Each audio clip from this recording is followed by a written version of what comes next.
rendang apa? Rendang daging lembu. Saya tak boleh makan lembu. Ambil je lah. Lembu ni merupakan binatang yang suci dalam agama saya.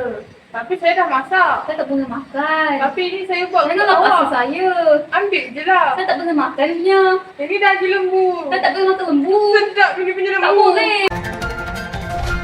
Baik, kalau ada isu berbangkit, ia harus dilerai dengan baik supaya tidak ada perseteruan, salah sangka atau prasangka. Perdana Menteri Datuk Seri Anwar Ibrahim turut menegaskan tiada tolak ansur terhadap mana-mana pihak yang cuba menghangatkan suhu perkauman dan agama di negara ini. Assalamualaikum dan selamat pagi kepada penonton yang menonton rancangan kita Temu Bual Eksklusif bersama tetamu jemputan istimewa kita pada hari ini. Jadi kat rumah tu mesti terfikir-fikir kan, siapa kami nak jemput hari ini, betul tak? So hari ini kami menjemput Ustazah Ain untuk mengulas serba sedikit tentang video yang telah tular di media sosial baru-baru ini. Jemput Ustazah Ain. Terima kasih kepada si majlis. Bismillahirrahmanirrahim. Alhamdulillahirrabbilalamin. Wassalatu wassalamu ala ashrafil anbiya'i wal mursalin wa ala alihi wa sahbihi ajma'in. Subhanaka la ilma lana illa ma 'allamtana innaka antal alimul hakim. Rabbi yassir wa la tu'assir, Rabbi tamim bil khair. Apa khabar semua? Diharapkan semua sihat sejahtera. Okey, sebelum saya membahaskan isu berkenaan dengan diskriminasi perkauman ni, izinkan saya untuk membaca sepotong ayat dalil naqli daripada surah Al-Imran ayat yang ke-103. A'udzu billahi minasyaitonir rajim. Bismillahirrahmanirrahim. Wa'tasimu bihablillahi jami'an wa la tafarraqu. Yang bermaksud, berpegang teguhlah kamu seluruhnya dengan tali Allah dan janganlah kamu berpecah. Berdasarkan dalil nakli yang sudah saya baca sebentar tadi, Islam juga mengajar umatnya untuk tidak mengkritik agama lain, mengkritik cara keagamaan dan adat kaum lain. Dan Islam juga tidak menggalakkan kita untuk berpecah belah di antara sesuatu kaum dan kaum yang lain, walaupun berbeza agama, budaya dan juga bangsa. Sebagai umat Islam, kita tidak seharusnya menghina cara keagamaan, adat yang diamalkan oleh kaum yang lain, kerana setiap agama dan kaum itu berbeza pendapat dan pandangan. Kita sebagai umat Islam kena memahami tentang cara agama lain. Sebagai penganut agama, sebagai contoh agama India dan agama Cina, kita juga kena memahami mereka punya cara keagamaan dan juga adat.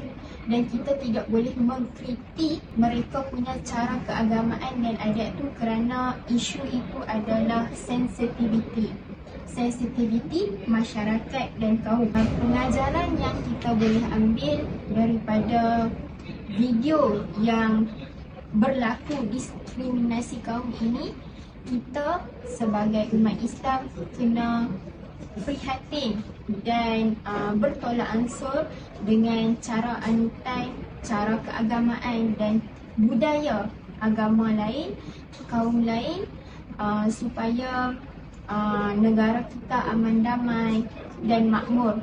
Okay, keamanan dan kedamaian itu terjamin, tidak berlaku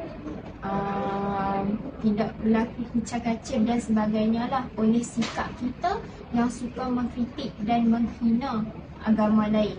Kesan buruk apabila kita menghina dan mengkritik cara adat dan cara keagamaan orang agama lain ataupun kaum lain akan memandang hina sendiri terhadap agama Islam kerana kita tidak melahirkan sikap toleransi dan memahami dalam diri kita terhadap mereka. Setakat itu daripada saya. Sekian, terima kasih. Syukran. Ya, betul tu Ustazah. Jadi pengajaran yang saya sendiri dapat setelah mendengar ulasan Ustazah sebentar tadi adalah kita sebagai rakyat Malaysia perlulah menghormati adat, budaya, bahasa dan agama kaum lain. Sebab kita kena cari ilmu tu dan kita kena tahu apa yang orang lain, apa yang agama lain tak boleh buat dan boleh buat. Sebab bila kita tak tahu, kita akan jadi macam dalam video tersebut. Kita akan mempertikaikan kenapa tak boleh makan, padahal agama lain boleh je makan. Kenapa agama ni tak boleh makan? So kita akan bergaduh macam dalam video tersebut. Jadi pentingnya di situ ilmu dan adab, menghormati agama kaum lain. Seterusnya, saya rasa kita juga perlulah menyertai dan menganjurkan juga aktiviti ataupun program yang melibatkan masyarakat berbilang kaum. Hari raya nanti kan, hari raya kan dah nak dekat kan. Contohnya kita akan buat rumah terbuka. Jadi kita juga akan menjemput kawan-kawan kita yang berbilang kaum, India dan sebagainya. Kita akan jemput mereka dan mereka akan belajar dan akan nampak apa yang kita buat, apa adat kita, apa makanan kita, makanan famous masa raya. Mereka akan tahu. So bila nanti kalau contoh Deepavali ataupun Chinese New Year, kita sebagai orang Melayu kita akan menyambut sekali dengan mereka. So kita akan tahu, macam ni mereka sambut. Mereka kena makan ni, mereka tak boleh makan ni, mereka tak boleh buat tu, buat ni, macam tu. So pentingnya di situ kita kena tak boleh duduk setempat. Kita kena berkawan dengan orang yang berbilang kaum supaya kita lebih tahu, yang ni, orang India tak boleh makan daging, orang Cina tak boleh tu, tak boleh ni, macam tu. So yalah Ustazah, betul. Saya setuju apa yang Ustazah cakap sebentar tadi. Terima kasih Ustazah atas perkongsian yang amat bermanfaat kepada kita. Jadi itu sahaja untuk hari ini. Terima kasih semua. Assalamualaikum dan semoga berjumpa lagi. Sebagai pengajaran, kita mestilah menanam sifat perpaduan antara pelbagai kaum dan memupuk sifat positif dan timbul rasa hormat terhadap perbezaan bangsa dan budaya. Keperluan untuk memupuk perpaduan dalam kalangan masyarakat amatlah penting untuk dijaga agar negara menjadi aman damai. Sebagai pengajarannya, kita janganlah mencontohi perangai yang diterapkan di dalam video tersebut. Kerana seperti yang kita tahu, keamanan negara dan keamanan sesama kita tidak dapat diwujudkan kerana rakyat selalu bergaduh dan tidak faham antara satu sama lain. Kesimpulannya, kita haruslah berganding bahu dan faham antara satu sama lain serta tidak mengharapkan pihak kerajaan semata-mata dalam mewujudkan perpaduan kaum.